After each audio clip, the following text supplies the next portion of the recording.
Welcome to Valuable Coaching Daily and this Wisdom Wednesday. We also want to give a shout out to our Thankful Tuesday, which was Joe Wortmann. Now on to the show. Alright, hey Valuable Coaching, how's it going?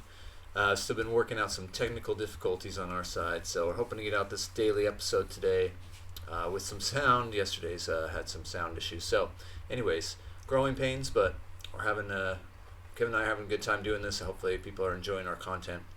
Yesterday we had a Thankful Tuesday, and I really feel bad because I was very excited to have that Thankful Tuesday yesterday for Coach Joe Wortmann. I did get out one post that really, I tried to give a quick clip about it yesterday, but I didn't get it on the podcast version. So anyways, Coach Joe Wortmann was the men's volleyball coach at University of Pacific, and really a great man.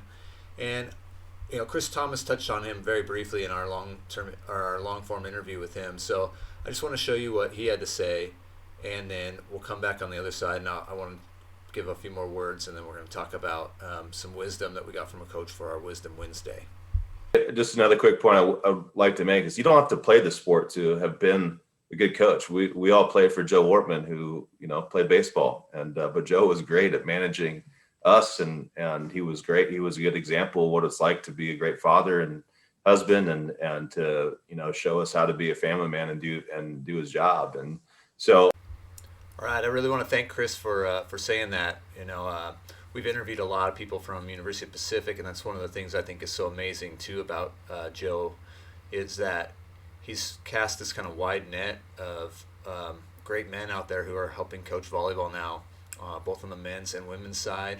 We've been lucky to interview some of them, and I'm lucky to know a lot of them, and Kevin knows a lot of them as well. And they're all great people, and they show that in the way that they coach. And again, it all stems back to Joe. And I think, although again he didn't play volleyball, he wasn't always the number one X's and O's coach out there, but he knew how to create a good environment for us. He knew how to pick assistant coaches that were going to be able to teach us skills and give us tools. And then, again, he did know how to show us how to be a good person. And, so I'm so thankful for him. If it weren't for him, I wouldn't have had the opportunity to play college volleyball. I wouldn't have had the opportunity to work with him and learn from people like Sam Crossan and Dan Fisher, and Jeff Hall, who were all there in my time. And then we've got great coaches out there right now like Chris Thomas. We got great coaches on the club side as well, like Daryl Dillmore, who's one of the best club boys coaches in the country at Wave. And so, we're very thankful for him. And so it wouldn't be right for us to, early on in this venture, thank Joe for all that he's done for us. With that being said, we're going to jump into some Wisdom Wednesday. And I'm going to talk about a coach that I had back when I played basketball in high school. So let's go ahead and take a quick break, give you guys a little bit of show you a sponsor we have, and then we'll jump back into it. All right, we want to thank our sponsor, One Stone Apparel. They make these awesome vocab tees. So if you're running a volleyball camp, if you're a teacher, if you need something, these vocab tees, they put words on the back with definitions, and they have great character words, great for building character and team unity. So check them out, One Stone Apparel, onestoneapparel.com, and email Dave at onestoneapparel.com. All right. So today is supposed to be Wisdom Wednesday, and I was trying to figure out what I would do today, what I would talk about, and I was going through some old papers and trying to find some different things, looking at some books, and I found this sheet that I've kept since I was in 10th grade and I was a JV basketball player. And I know we've been talking a lot about volleyball, but I think we've all probably had coaches. We've learned from a lot of coaches we've interviewed that they played a lot of different sports before they started volleyball, especially if they're a men's player and coach. And so I think that this basketball coach had a huge impact on my life and me wanting to coach and teach. And he left this list, which I'll put up real quick so you can just see. And the first few, 1, 2, and 3 were all really specific to, and 4 were very specific to basketball.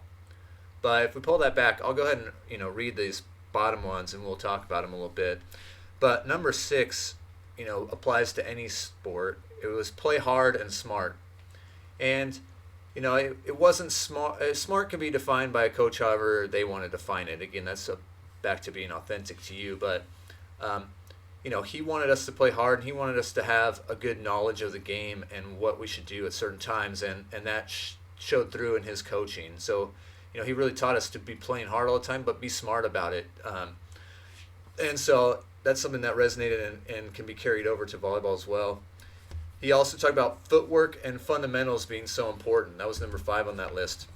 And, that's just so true in any sport, but in particular volleyball. And by playing other sports too, we've heard, especially from these college coaches, that they can tell the ones who've played other sports, they have better footwork, they move a little better on the court. And so having that footwork and fundamentals are so important to any sport that you're playing, and it's great to get them from different types of sports as well. Another one was how to grind on a team when you have them down.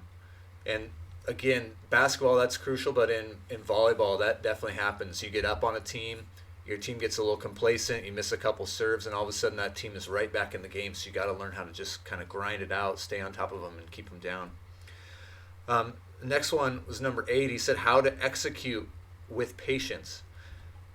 I think having that patience and being patient with teammates, with your referee, if you're a coach, you got to be patient with your players. They're going to make mistakes, but teaching them how to execute and doing it in a way that if they make a mistake, they're not crushed and they can come back to the next play and make something happen. Number 9 was even when you think you're playing hard, you're not. You can always play harder. Now, he was the first coach I really had that he just took it to the next level. And this was before I knew much about Herb Brooks and the movie Miracle came out. But it was a lot like that. We'd end practices with running sprints, and, he didn't do it in a malicious way, but if we weren't making the time, he was going to keep pushing us to go harder. And he, again, at the times, because it was frustrating as a player to have a coach that's really grinding on you that hard, but it gave us that grit to push through, and it allowed us to be stronger than some of the other teams out there. And he wasn't going to just let us finish a second over the time he told us and say, all right, that's good enough, we're going to end. We had to get it, and so that was a great lesson.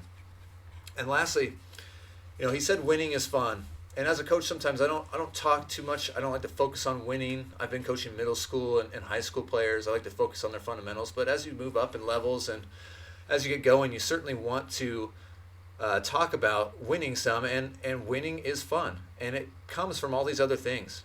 It comes from the fundamentals. It comes from the hard work. It comes from all this time and energy and effort that people put in. And it comes back to that grit that we talked about on Monday. And so, winning will come with all of those things, but you kind of have to build that culture. You have to build that up first, and you have to be okay with having some losses and learning from them. And then in the end, knowing that, when those wins come, they're going to feel so good. They're going to be so much fun. So thank you guys so much for giving today a listen. Again, apologize for yesterday, and we'll try and keep working out any kinks. Going forward tomorrow, Thoughtful Thursday, I'm going to try and have a post up today, trying to find out which book you guys like a little better if you've read them. If you haven't, post a comment. Let us know what book helps motivate you for coaching most. And tomorrow on Thoughtful Thursday, we'll try and discuss some of those different books. And then Friday, we'll try and come up with some more fun stuff to look at. I got a funny video that I did for my school that goes back to the history of volleyball. So we'll attach that on here and take a look and listen. So anyways, thank you guys so much. Have a great Wednesday, and look forward to talking to you again tomorrow.